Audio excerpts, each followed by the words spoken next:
and traditions, we seek to create a space here through music, message, and mantras, where people like you who are walking their own spiritual path can come and physically, mentally, or emotionally experience the mystical union of oneness. In the Lakota language, the phrase "matakwiasan" means all my relations. This means that we are related to everything. All life. So that all life is our brothers and sisters.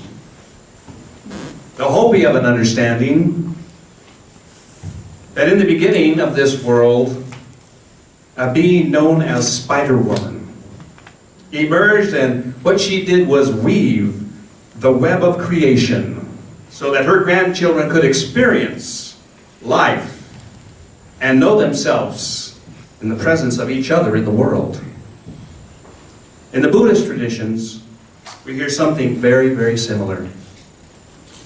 In the Buddhist sutra, there's a sutra that actually says, quote, "Far away in the great heaven abode, that God Indra creates a heavenly net stretching in all directions." As we go into these traditions, whether we're looking at Tibetan or Buddhist or Native American or pre-Christian or Christian traditions, we see that there are universal themes, common threads of understanding. If we could summarize them all into a couple of key points, those points would lead us into some of the most modern, sophisticated, and far-reaching science of the 21st century. These elements simply remind us that all creation is related through the web of an unseen force. And through that web, through that unseen force, somehow our inner world influences our outer world. So if we could bring together all the understanding of the lost traditions and combine them with modern-day quantum physics, we would discover the essence of the life force and cease to feel victims to the events unfolding around us. In fact, all of creation is related through some kind of energy, a force, which the ancients called the web of an unseen force. And if this force literally mirrors in the world around us what's happening inside our bodies. If it's doing that, then what it is saying to us is that in the seemingly insignificant moments of our lives, each of us plays a key role.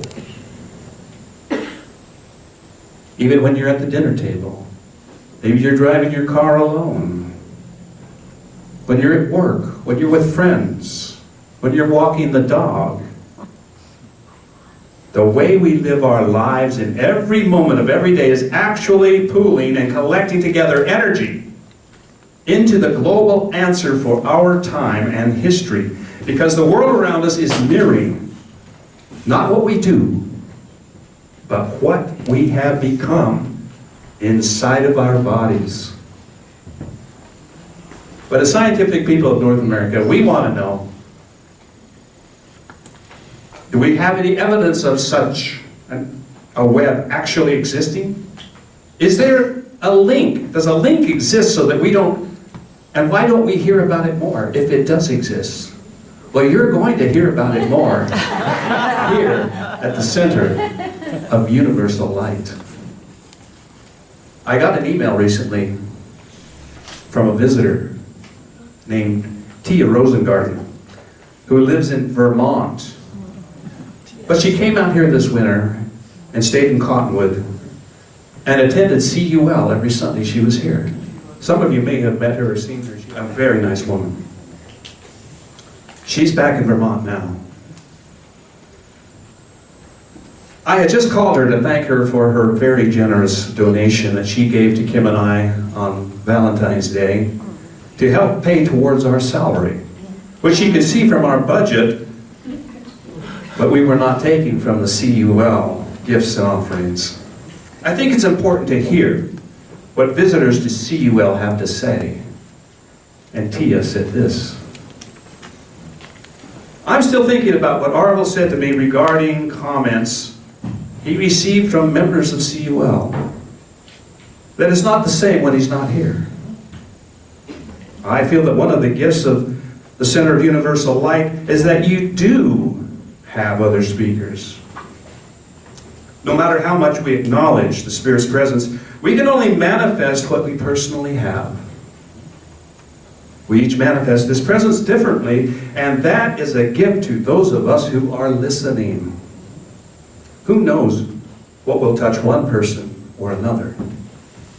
I guess only the Spirit knows, as we all receive what's important to each of us. Armin, you are such a gift to the CUL community, and I understand why they want you there all the time, but it is important to acknowledge the presence of the Creator in all the people around us. I think that you want the CUL service to be that kind of experience, which includes searching to better know the love that is within each of us. I will always keep you in my prayers. Much love to you, and I want you and all the members of CUL to be happy.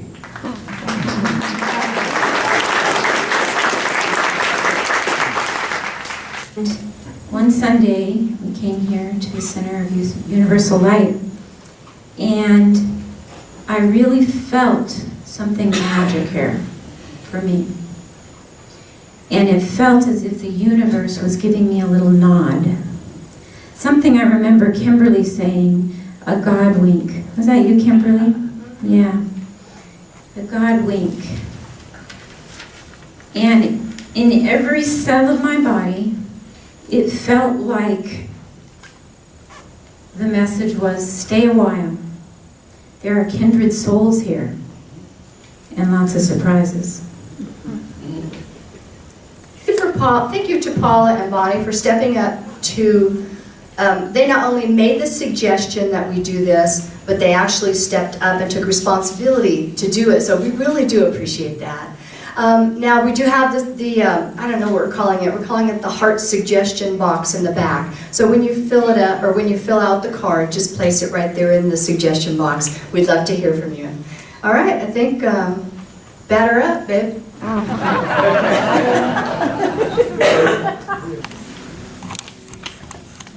There are 2 words today, and they are my story.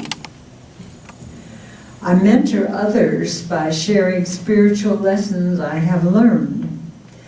12-step recovery programs have long recognized the healing power of sharing our stories. I have learned that my stories are not simply my own. They are meant to be unique contributions to the realization of the new state of consciousness that Jesus describes as the kingdom of heaven. An adage from recovery program shares, we are only as sick as our secrets. Whatever I'm afraid to share becomes a dangerous darkness within me. I don't need to share everything with everyone I meet, but I need to be willing to share freely as I'm guided by Spirit. I see myself through divine perception as a spiritual victor and overcomer, not as a victim of life's circumstances. Telling my story is a powerful way to share the spiritual lessons I have learned. And the word from John, first. In the beginning was the Word, and the Word was with God, and the Word was God. My story today. Thank you. Thank you, Nanda. It's powerful words there. We're going to be using the word today. And the sharing. There's so much we can learn from every spiritual practice. That's why we don't exclude any spiritual practices. We welcome them all, and from time to time we would love to have speakers of different spiritual practices come and share. their truth with us here. We would like to do some centering now, so we're going to, and we've got Dr. Wendy Davis has volunteered to, I'm sorry, Wendy, sorry. Sit down. I'll build you up next. Because right now, it is time for the earth prayer. And we love doing an earth prayer because we're very pantheistic here. We love Mother Earth. We love nature. Our spirituality comes from her. And so we like to recognize, honor her, and pray for her. Could we have a volunteer from the audience today? Thank you, but I'm going to ask a man to volunteer. Could we have a man volunteer? Charlie. He's the first-time visitor, and he's going to... Would you stand and come up, Charlie, to the microphone? We met Charlie in Phoenix, and Connie, his wife. Thank you for coming, Connie. I didn't get a chance to hug you yet. But which church was it down there that we met you at? First time was New Vision. New Vision? And the second one was CLF. CLF. So we've been kind of friends since then, and we're proud that you came up here to visit with us and see us at CUL. This is the earth prayer, and here's your microphone. Probably don't even need it, but deep peace of the running wave to you, of water flowing, rising, and falling. Sometimes advancing, sometimes receding. May the stream of your life flow unimpeded. Deep peace of the running wave to you. Deep peace of the flowing air to you, which fans your face on a sultry day. The air which you breathe deeply, rhythmically, which imparts to energy, consciousness, life. Deep peace of the flowing air to you. Deep peace of the quiet earth to you, who, herself unmoving, harbors the movements and facilitates the life of the tens of thousands of creatures while resting contented, stable, tranquil. Deep peace of the quiet earth to you. Deep peace of the shining stars to you, which stay invisible until darkness falls and discloses their pure shining presence, beaming down in compassion on our turning world. Deep peace of the shining stars to you. Deep peace of the watching shepherds to you, of unpretentious folk who, watching and waiting, spend long hours out on the hillside, expecting in simplicity the coming of the divine deep peace of the watching shepherds to you. Deep peace of the spirit of peace to you, who, swift as the wave and pervasive as the air, who, quiet as the earth and shining as a star, breathes into us the presence and spirit of peace. Deep peace of the spirit of peace to you. Thank you, Charlie. We appreciate your willingness to. This was written by Mary Rogers, and I guess this was originally written in the Gaelic language. Well, it's Gaelic if you're Scottish, and it's Gaelic if you're Irish.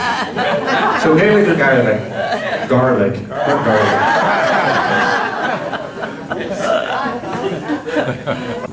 So this is a great centering one. Just if you just connect all 5 paired fingers together, and each one represents lots of things.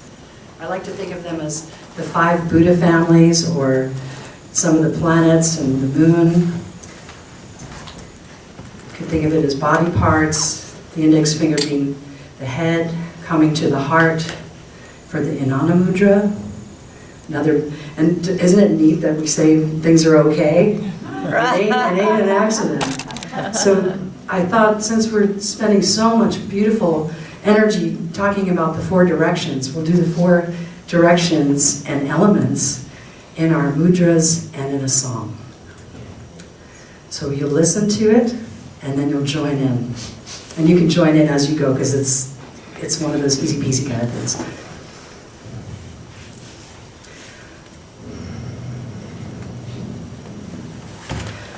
Earth, my body, water, my blood, air, my breath, and fire, my spirit. Earth, my body, water, my blood, air, my breath, and fire, my spirit. Be the reason someone smiles today.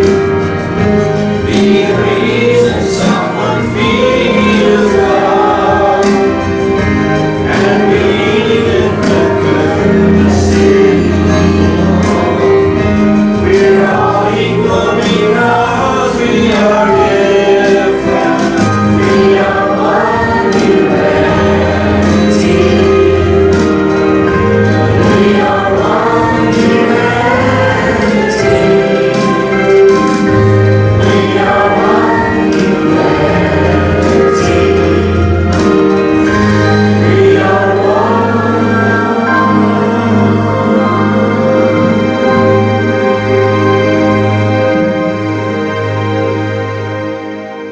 Let's go into quantum hologram.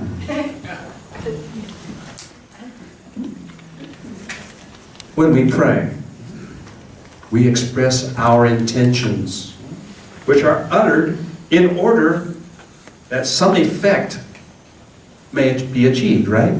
That's why we pray. Our ability to offer an invocation or a blessing is equated with for through our words and in their resonance, we become mindful co-creators of this unfolding universe. Through our blessings and invocations, we acknowledge the network of forces that flows through the world, awakening the deep levels of our consciousness to effect these patterns of changes. Implicit in these prayers is the principle that the part contains the whole. As I mentioned in my introduction, the Buddhist Sutra of Indra tells an extraordinary description of this holographic view of reality.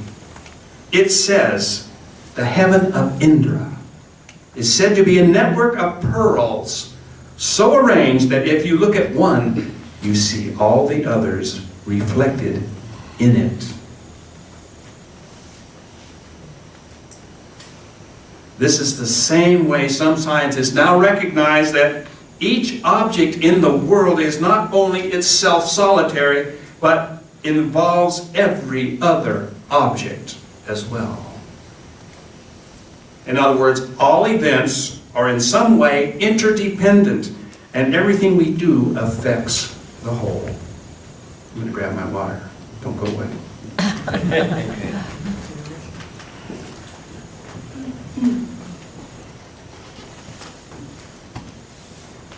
Invoking the powers of the universe or bestowing our blessing on earth or others is neither a benevolent wish nor an act of excessive pride or self-confidence.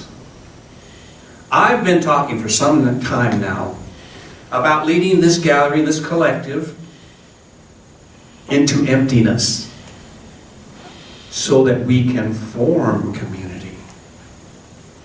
But in order to do that, what did I say? We need to empty out of our minds the needs of our personality, our ego, our demands of society. And when we do that, we not only free ourselves to become or to come into community with each other, but we free ourselves to come into dynamic alignment with the whole universe. You see why this is so important? You see why I keep talking about emptying I'm emptying all the time. I can't believe how much stuff I have to empty. Garbage. I did some emptying this morning, gotta tell you that. Before the service. So the essence of this life force that brings into existence the possibilities as we participate in the events of our lives is this very energy, this unseen force. And this force literally mirrors in the world around us what happens inside our bodies. What this is saying is that we either co-create our lives by mindfulness, or we live our lives being created by default. Let me ask you a question. What is our world made out of? At the most fundamental level, whether you're looking at the floor, the ceiling, the lights, the person next to you, the chairs, Energy. Everything is energy. is it frequency, vibration? Yes. You're correct. But at the most fundamental level, our world is made of light. It's no mistake that we are the center of universal light.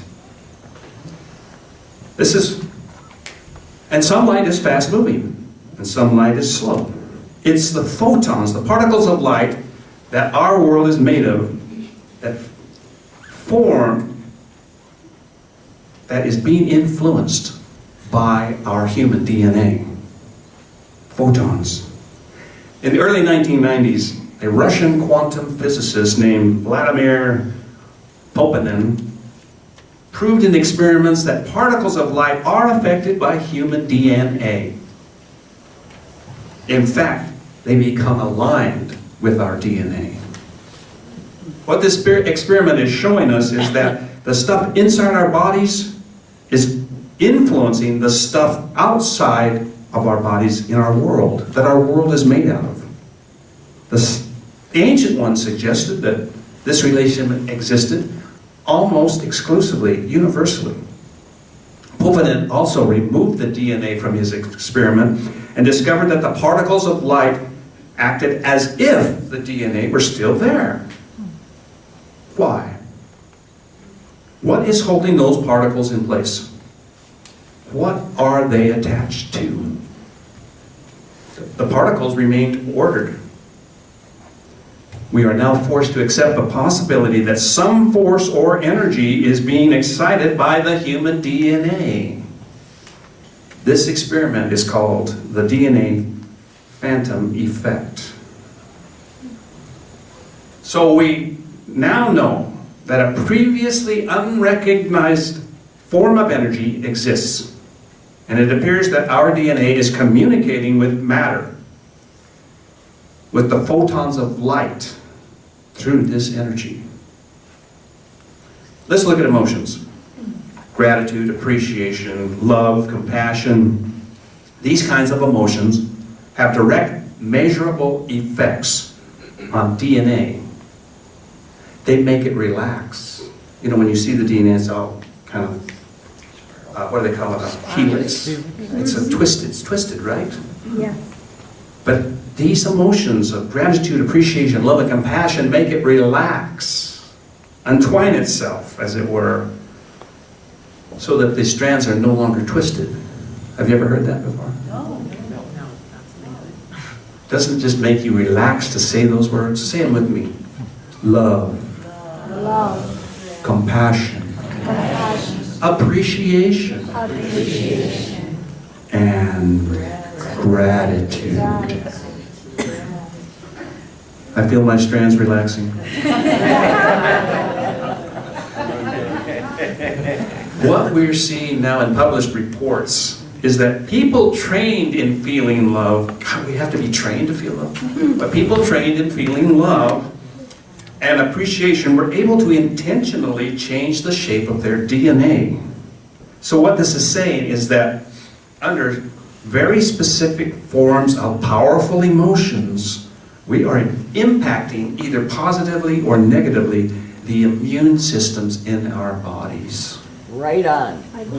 Mhm. Absolutely. You're a body worker, aren't you? Yeah. Terry works with energy all the time and on the body. I've been under the crystal, what do you call it? Oh, the crystal helmet. The crystal helmet. Henry named it, but Albert Einstein designed it. Albert Einstein defined it, and Henry named it the crystal helmet. I've been under the crystal helmet several times. I can tell you, when I get up off that table, woohoo! I'm cranked. So it's very interesting. So where was I? So our emotions are working with this unseen energy, this force. We communicate with our DNA through a non-local form of energy. We're using energy that already exists. The energy that is associated with human emotions can intentionally change the shape of our DNA. According to Greg Braden, this tells a story that the human DNA is having an effect on the stuff that our world is made of. It's a technical term, stuff. And when we feel certain feelings in our bodies, we are changing the DNA, and that effect is changing the stuff in our world. Do you get that? Yes. Emotions change the stuff in our bodies, and that changes the stuff in the world. That's pretty easy to understand, right? Yeah.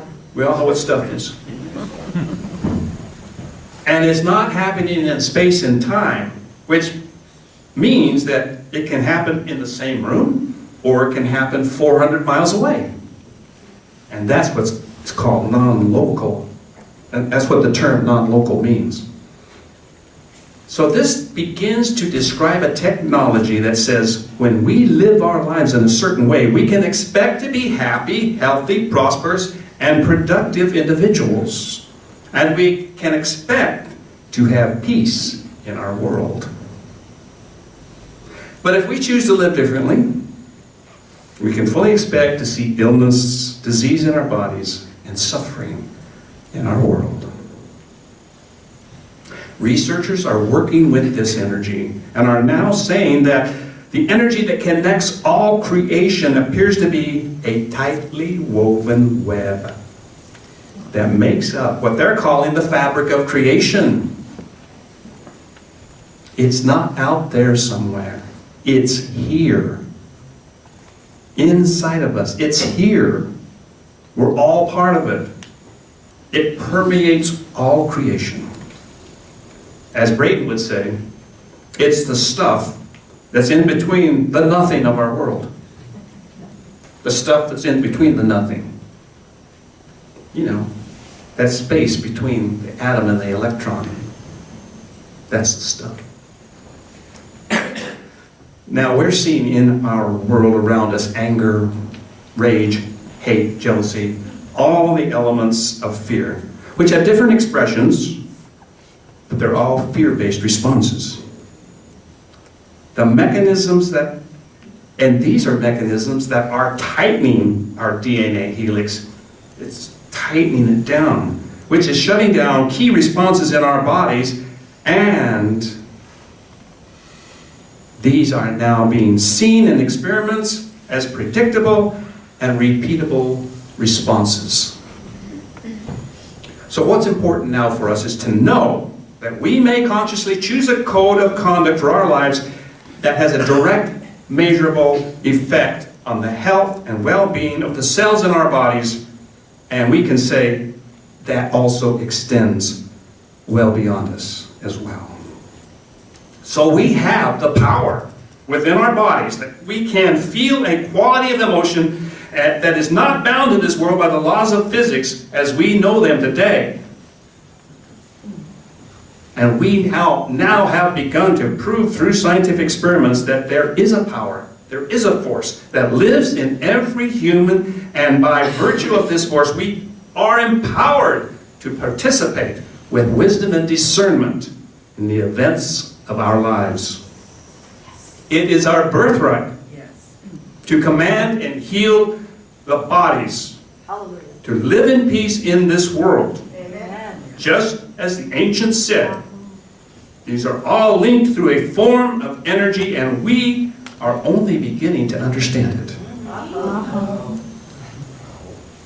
So how does this energy work, and how do we apply it to our daily lives? The short answer is that we do it through loving ourselves. Loving what is. Loving all forms of life. Loving whatever arises. Loving it with unconditional love.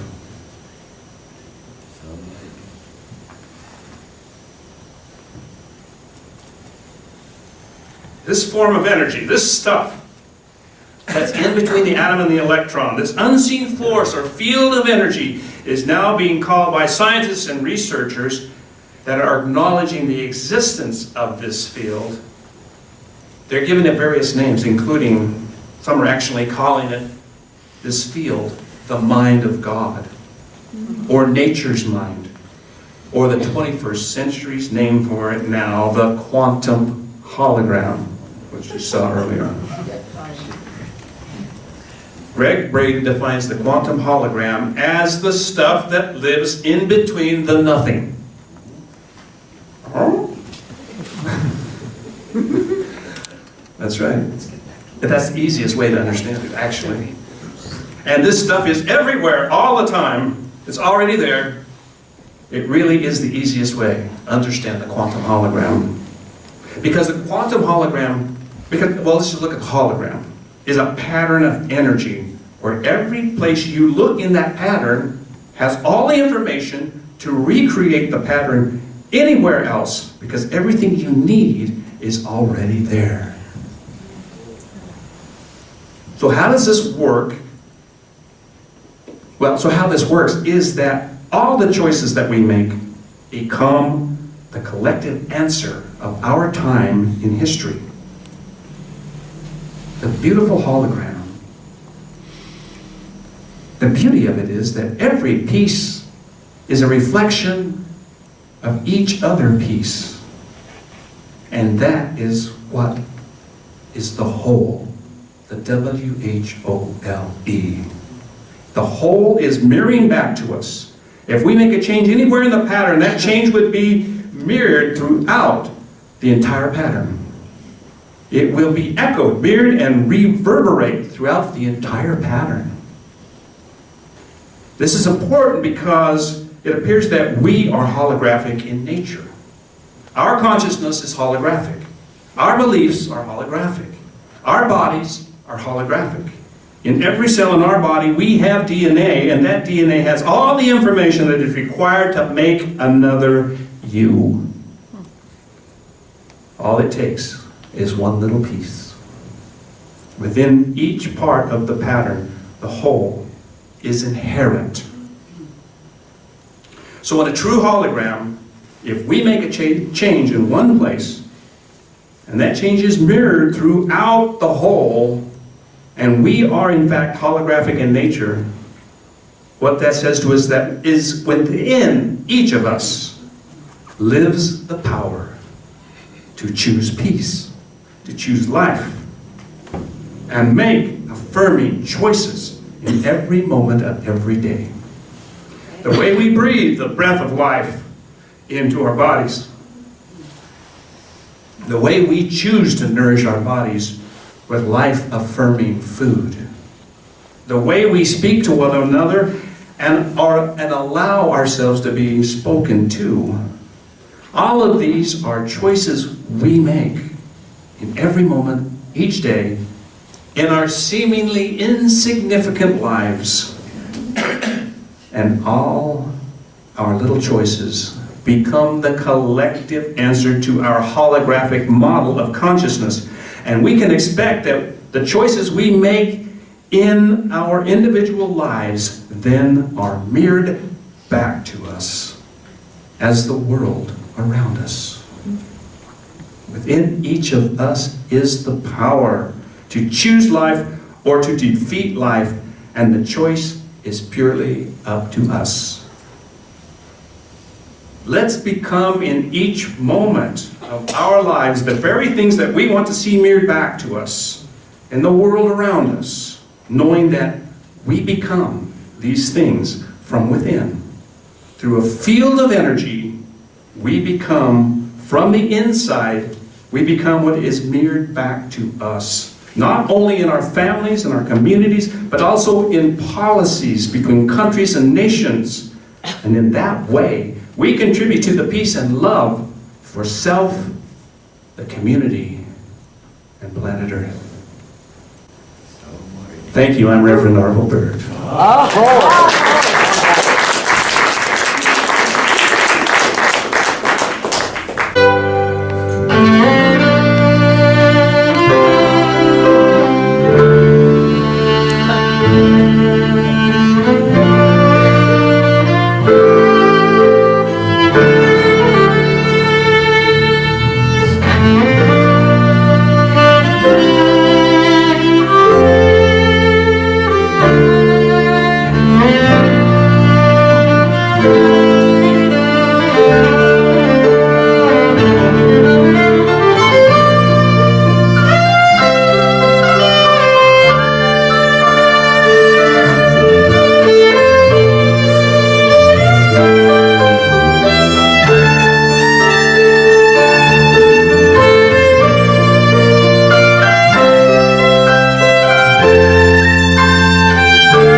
Song of